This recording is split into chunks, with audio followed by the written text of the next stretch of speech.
কংগ্রেস 4 এবং বিকাশ পরিষদ 4।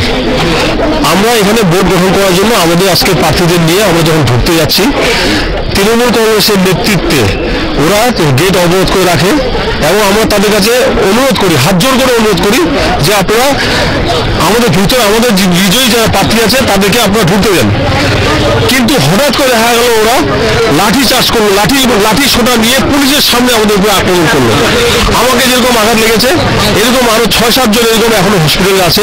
এই ধরনের আক্রমণ করে আজকে আমাদেরকে ভোট গ্রহণ করার থেকে বিরত করার চেষ্টা করছে এবং নকশালবাড়ি হাসপাতালে তাকে পাঠানো হয়েছে। এছাড়া 4 জন এখানে নিজেরা উপস্থিত রয়েছে যারা আহত হয়েছে। এমনকি আমাদের নকশালবাড়ির নেতৃত্ব পৃথ্বীশ রায় পঞ্চায়েত সমিতির প্রার্থী ছিল এবং সেও আঘাত পেয়েছে, পাথরের ঢিলে বোল্ডার মেরেছে পুলিশের সামনে। আমরা কাস্টোডিয়ানকে বলেছি যতক্ষণ পর্যন্ত আমাদের নির্বাচিত প্রতিনিধিদের আমাদের হাতে তুলে না দেবেন ততক্ষণ পর্যন্ত যেন নির্বাচন প্রক্রিয়া চালু করতে আপনারা পারবেন না।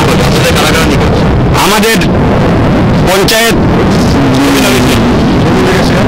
গ্রাম পঞ্চায়েতে রবি নাগাসিয়া, কালারা লাকড়া, খাকা আর নাকি তৃণমূলের নির্বাচিত সদস্য না এরা তৃণমূল এবং আমাদের সঙ্গে জোট বেঁধে বিকাশ পরিষদ যে প্রার্থী তালিকা আমরা দিয়েছিলাম সেই নির্বাচিত আমাদের সমর্থনকারী আমাদের জোটের শরীক।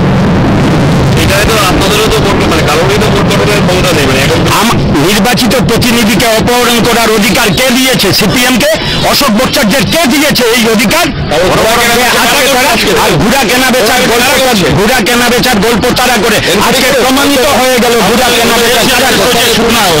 আজকে ঘোড়া কেনা বেচা কারা করছে এটা তো প্রমাণ হয়ে গেল। পুলিশ বলেছে, কাস্টোডিয়ান বলেছে, আমরা এটা দেখছি কোথায় আছে, আমরা তল্লাশি চালাচ্ছি। আমরা কোনো তালা বন্ধ করিনি, আমরা এখানে অবস্থান করছি। আমাদের দাবি যতক্ষণ পর্যন্ত আমাদের সমর্থনকারী নির্বাচিত প্রতিনিধিদের এনে না দেবেন আমাদের হাতে, তাদের পরিবারের লোকরাও এফআইআর করেছে, ততক্ষণ পর্যন্ত নির্বাচন প্রক্রিয়া যেন বন্ধ রাখা হয়, এটা আমাদের আবেদন। তার জন্য